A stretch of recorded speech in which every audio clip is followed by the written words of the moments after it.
Bună, dragilor, și bine ați venit la o nouă citire. De această dată te invit la o citire generală, în cadrul căreia vreau să văd ce urmează în viața ta în următoarele 24 de ore din momentul în care vezi această citire. Să vedem așadar, în plan personal, bani, carieră și surpriza pentru tine. Ce se întâmplă pentru tine? Te rog să ții cont de faptul că este o citire generală și nu toate mesajele de aici sunt pentru tine.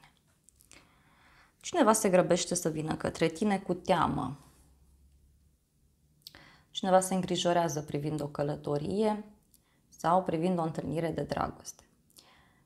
Văd energia unei persoane căreia îi este teamă să îți scrie sau îi este teamă să vină către tine. Văd aici că a fost o situație puțin conflictuală în care ai fost. Dacă ești o persoană singură, îți cam este teamă de iubire sau îți este teamă să comunici cu cineva. Însă, în următoarele 24 de ore, lucrurile se vor desfășura extrem de rapid în viața ta. 5 de spade. În plan personal, ai avut niște discuții care nu ți-au plăcut. Într-o relație, într-o prietenie. Ai primit o veste care nu a fost pe placul tău. Însă te afli într-un moment în care încerci să ajungi într-un punct comun cu o persoană.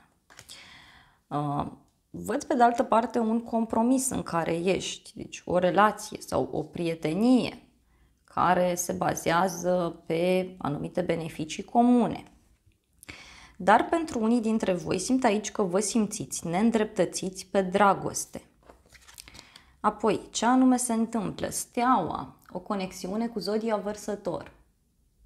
Aici, în această situație, să știi că se găsește o soluție.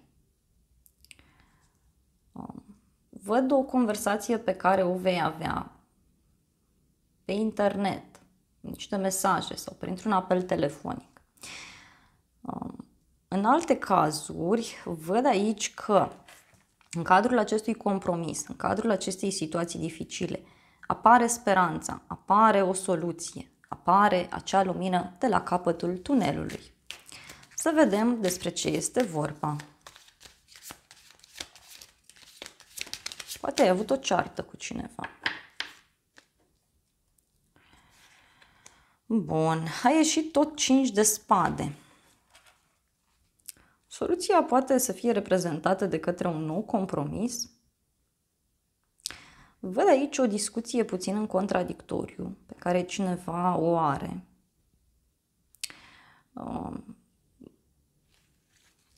O persoană care vine către tine și îți cere o părere, îți spune despre o veste. Da? Uite, poate să fie ceva legat de un copil sau mai văd aici o conexiune cu zodia Leu pentru unii dintre voi. Deci cineva îți poate spune aici despre o călătorie pe care o are de făcut pentru copilul său sau pentru un interes de muncă.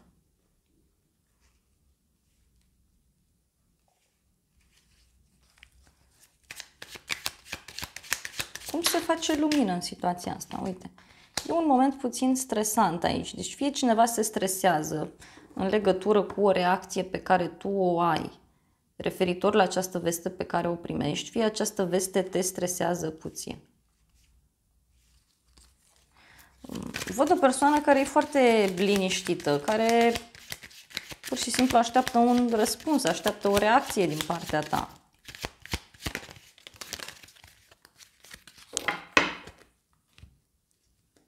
Fie tu te stresezi în legătură cu un drum, în legătură cu o situație. Bun, 5 de bâte. Dragilor, aici urmează o întâlnire, fie pasională, fie urmează o întâlnire în care veți avea niște discuții destul de ciudate. Auziți de o ceartă, de o neînțelegere sau chiar aveți niște discuții aici cu partenerul privind acest compromis.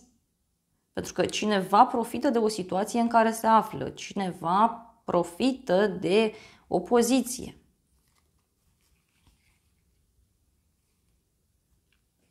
Dar văd totuși că această discuție, această întâlnire poate să pună capăt unei perioade în care parcă ați fost aici ca doi dușmani.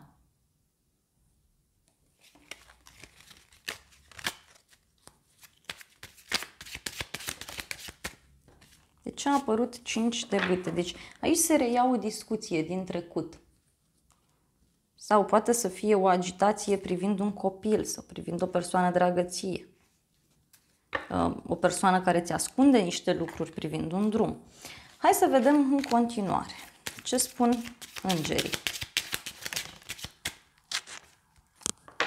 Îngerii spun că totuși acesta este sufletul tău pereche.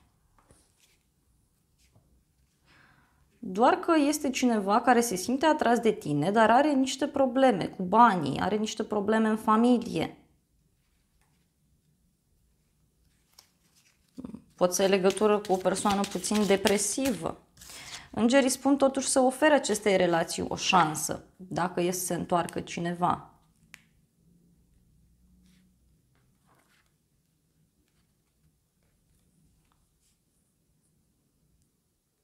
Cu toate că în unele cazuri văd aici o relație toxică sau o problemă pe care cineva o are.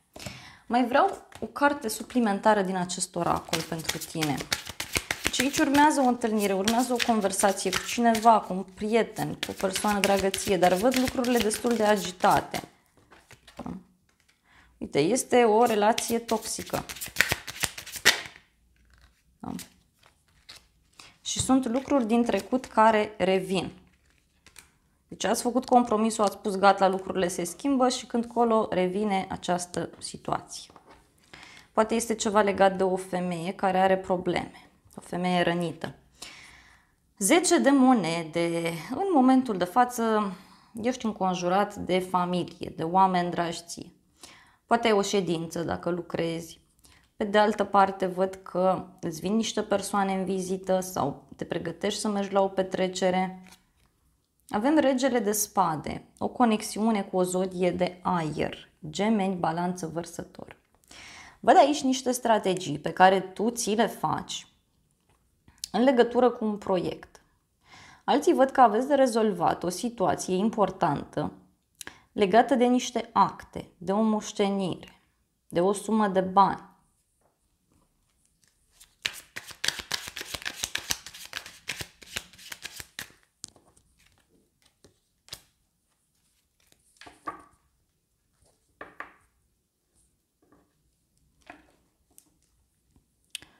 În următoarele ore va fi nevoie să te împarți aici între două locuri, două situații. Ai o pasiune, îți dorești să faci ceva. Pe de altă parte, văd că planul personal este destul de intens pentru tine. Uite, e ca și cum citești două cărți sau studiezi două lucruri, analizezi două oferte. Unii este nevoie să vă întâlniți aici cu două grupuri de oameni sau cu două persoane diferite.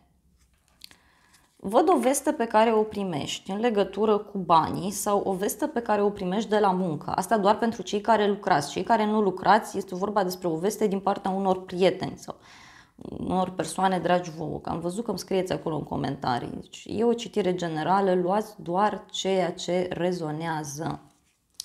Aici găsești o soluție privind banii, privind situația în care te afli.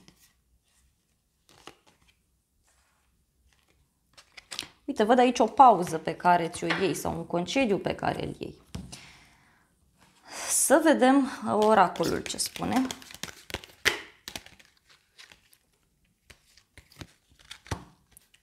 Oracolul vorbește despre niște provocări aici vechi, da, care revin, dar oracolul vorbește și despre niște provocări care pot apărea din partea unei persoane care îți face concurență sau din partea unui inamic. Da? Încă o carte.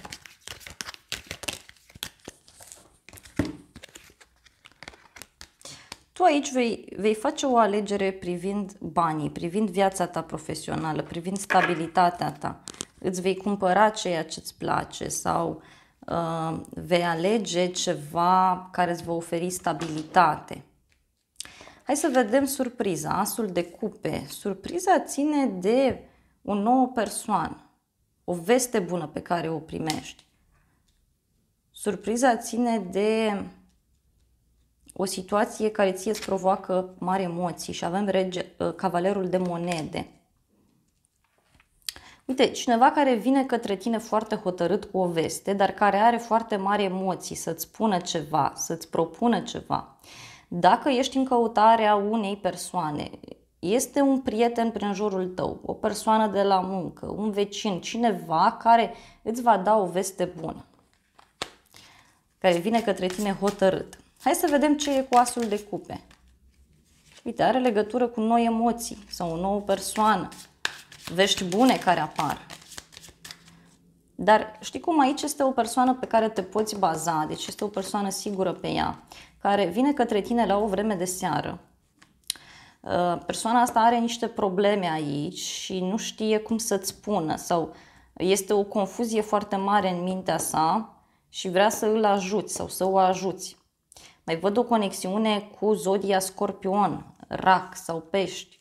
Dar uite, este ceva ce are legătură și cu viața ta privată. Deci pentru cei mai mulți aici este surpriza. Și anume are legătură cu o decizie pe care cineva o ia. Și este teamă să-ți spună pentru că nu știe cum vei reacționa. Mai văd pe cineva care este sub influența unei femei, mama, o prietenă. Uite, aici mi apare o revedere, dar și o decizie importantă pe care o luați, care vă ajută să ieșiți din această situație de blocaj. Dacă simțeai în relația de cuplu că nu ești suficient apreciată, că nu ți se oferă suficientă atenție, uite, acum se ia o decizie. Și ce e cu decizia?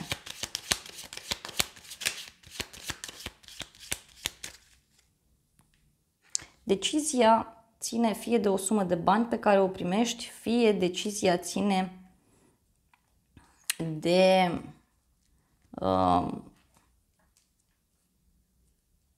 o încredere mai mare pe care o vei avea, da? Pentru că, uite, e cineva care stă aici, planifică, așteaptă, te ține în loc, dar, uite, te eliberezi, pur și simplu.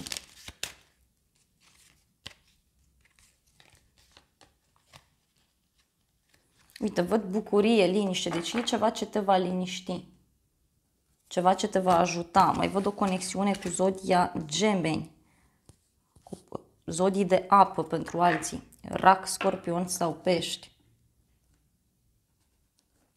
De ce este teamă? Ia să vedem de ce este teamă acestei persoane, că e cineva care vine cu teamă către tine. A ieșit 9 de bâte pentru că a obosit. Mai vreau o carte. Cineva a obosit să se împartă între două direcții. Uite, cineva a obosit să se împartă între două familii, două relații. Poate e cineva care nu are încredere totală în idealul său și care acum este pus la colț și vine către tine cu o durere foarte mare în suflet, să știi. Dar decizia se ia din ce văd. Să vedem îngerii ce spun.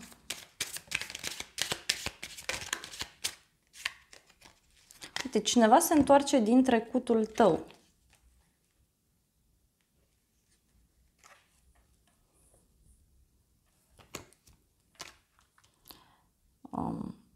Se pot relua niște discuții aici privind o căsătorie, privind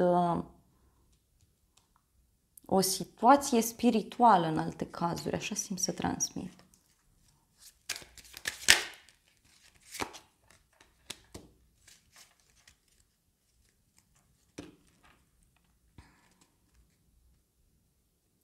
Dacă ai lăsat situația să decurgă într-un mod natural, deci dacă ești într-o relație, aici vei avea o surpriză, că lucrurile se clarifică. Da? Se clarifică. Hai să vedem și oracolul ce spune. Oracolul vorbește despre un bărbat înțelept, un bărbat care stă bine financiar, sigur pe el. Și aici, pentru doamne și domnișoare, nu vă gândiți doar la dragoste. Este cineva care vine către tine, dar căruia este teamă. Vine către tine cu o soluție, cu o veste bună, cu o invitație pentru alții dintre voi.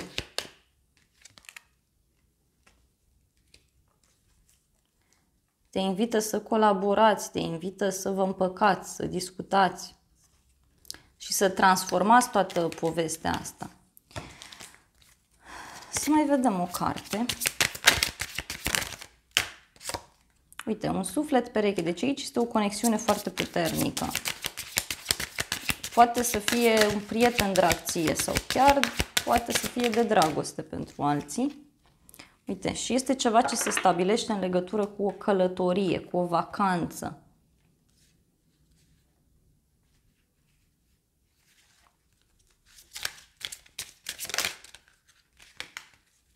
Care, așa cum spuneam, ție îți va da o mare bucurie. Dragilor, acestea au fost previziunile de această dată. Eu îți mulțumesc pentru atenție, te îmbrățișez cu mare drag și îți mulțumesc pentru like-uri, pentru comentarii, pentru toate mesajele frumoase. Îți mulțumesc pentru că te-ai abonat acestui canal. Este o funcție gratuită pentru toți și îți mulțumesc pentru că distribui aceste videoclipuri. Mă ajută foarte mult acest lucru. Și te invit cu drag și la o altă citire dacă vrei să mai vizionezi. Îți doresc să ai parte de o zi sau de o seară cât mai frumoasă.